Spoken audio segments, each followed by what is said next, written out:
ဒီလိုအကြောင်းရင်းတွေကြောင့်ဒီကားလန်းကသေမင်းတမန်ကားလန်းဆိုပြီးတော့နာမည်ပေးခံထားရတယ်။ပရိသတ်ကြီးတို့အနေနဲ့အန်ဒီရယ်များတဲ့တောင်တက်တောင်စင်းလန်းတွေလမ်းကျဉ်းကျဉ်းလေးတွေကိုမြင်ဘူးလောက်မှာပါ။ဒါပေမဲ့ဗိုလီဗီးယားနိုင်ငံကဒီလန်းကတော့တနေ့ကိုလူအယောက်300လောက်အသက်ဆုံးရှုံးနေရတဲ့နေရာပဲဖြစ်ပြီးတော့ဒါကြောင့်ပဲသေမင်းတမန်ကားလန်းဆိုပြီးတော့ပါနာမည်ပေးခံထားရတာပဲဖြစ်ပါတယ်။ဒီလန်းကဘလောက်အန်ဒီရယ်ကြီးမားလဲဆိုတာကိုဗီဒီယိုလေးမှာအတူတူဆက်ပြီးတော့ကြည့်ရအောင်ပါရှင်။ Rangersland ဒါကတော့ဘိုလီဗီးယားနိုင်ငံက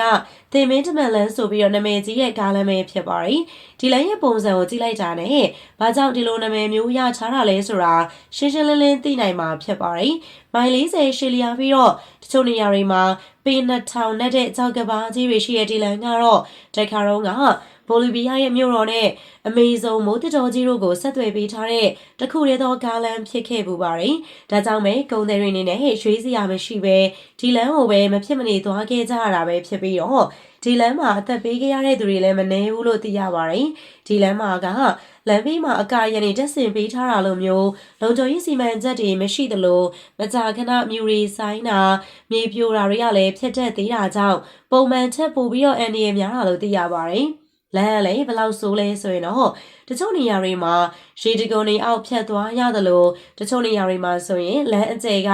10ပေတောင်မပြည့်ဘူးလို့သိရပါတယ်။မှတ်တမ်းတွေအရတော့ဒီလမ်းပေါ်မှာတစ်နေ့ကိုလူအယောက်300လောက်အသက်ဆုံးရှုံးရလေရှိခဲ့ဘူးတယ်လို့သိရပါတယ်။ဖြစ်ခဲ့ဘူးသမျှတွေက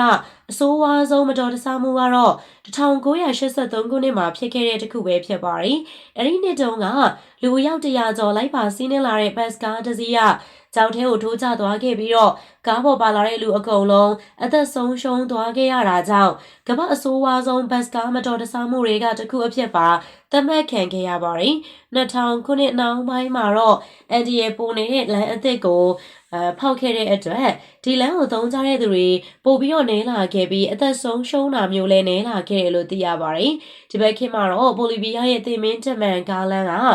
ကမ္ဘာလိုက်ခီးသွားဆွဲဆောင်ရာနေရာတစ်ခုဖြစ်နေပြီးတော့စွန်စားလိုတဲ့စပိန်စီးသမားတွေစပိန်လာစီးကြတဲ့နေရာတစ်ခုဖြစ်နေပြီလို့သိရပါတယ်။ဒါပေမဲ့လည်း1998ကစလို့နှစ်တိုင်းအနည်းဆုံးစပိန်သမားအယောက်20လောက်ဒီလမ်းမှာအသက်ဆုံးရှုံးရလိရှိတာကြောင့်ဒီလမ်းပေါ်မှာစပိန်စီးမယ်ဆိုရင်အနည်းလေးနှစ်ခါပြန်စဉ်းစားဖို့တော့လိုအပ်ပါလိမ့်မယ်။နောက်ထပ်ငွေတွေအပြည့်ဖြစ်နေတဲ့ကျွန်းအကြောင်းဆက်ပြီးတော့မပြောသွားသေးခင်မှာတော့အခုလိုစိတ်ဝင်စားစရာအကြောင်းအရာတွေကိုအစမပြတ်လေးလာကြည့်ရှုကြနေဆိုရင်တော့စတဲ့ရဲ့ Twin Page လေးကို like and follow လုပ်ထားပေးဖို့တောင်းဆိုချင်ပါတယ်ရှင်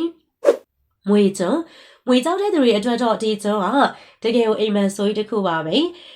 Ilha Queimada Grande ဆိုတဲ့နာမည်ကပေါ်တူဂီဘာသာစကားနဲ့မွေကျွန်းလို့ခေါ်တာပဲဖြစ်ပါတယ်။ဘရာဇီးကမ်းခြေကနေ-10ပဲဝေးတဲ့နေရာမှာရှိတဲ့ဒီကျွန်းပေါ်မှာတော့ထောင်နဲ့ချီတဲ့ Golden Landhead မွေတွေနဲ့ဒီကျွန်းမှာပဲတွေ့ရနိုင်တဲ့မွေပွေးမျိုးစိတ်တစ်ခုတို့နေထိုင်ကြတယ်လို့သိရပါတယ်။တချို့ရဲ့အဆိုအရတော့ဒီကျွန်းကိုစတူယန်မီတာနဲ့တိုင်းလိုက်မယ်ဆိုရင်တော့စတူယန်တမီတာကိုမွေတကောင်လုံးနေထိုင်နေတယ်လို့တောင်မှသိရပါတယ်။ဒီကျွန်းပေါ်မှာတခြားသတ္တဝါတွေလည်းမရှိတာကြောင့်မွေတွေရဲ့အကောင်ရည်ကိုသဘာဝအတိုင်းထိန်းပေးနိုင်မဲ့အရာမရှိပဲစိတ်တိုင်းကျပေါက်ဖွားရှင်သန်နေကြတာပဲဖြစ်ပါတယ်။သူတို့စားမဲ့သားရဲတွေမရှိသလိုမွေတွေအတွက်အစာဖြစ်တဲ့သားကောင်လေးတွေလည်းမရှိတာကြောင့်ဒီကျွန်းပေါ်မွေတွေကငှက်တွေကိုပါရအောင်ဖမ်းစားတာမျိုးတွေလုပ်ကြရတယ်လို့သိရပါတယ်။ Golden Landhead မွေရဲ့အစိတ်ကဘလောက်ပြင်းလဲဆိုရင်တော့တခါကိုက်ခံလိုက်ရတာနဲ့အချိန်ပိုင်းအတွင်းကြောက်ကက်ပျက်စီးပြီးတော့ကိုရင်းသွေးယိုစိမ့်မှုတွေဖြစ်လာနိုင်ပြီး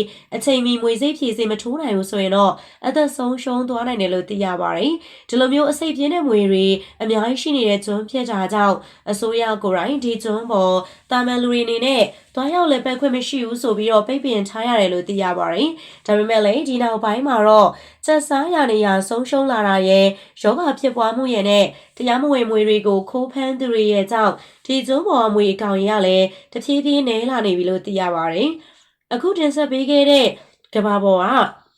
အန်ဒီရဲ့အများဆုံးနေရာတွေနဲ့ပတ်သက်ပြီးတော့ပရိသတ်ကြီးတို့ရောဘယ်လိုထင်ကြလဲပရိသတ်ကြီးတို့ရဲ့အမြင်ကို comment လေးထဲမှာရေးခဲ့ပေးပါအောင်အဆုံးထိလိုက်ပါပြီးတော့ကြည့်ရှုပေးတဲ့အတွက်လည်းအားလုံးကျေးဇူးများကြီးတင်ပါတယ်ရှင်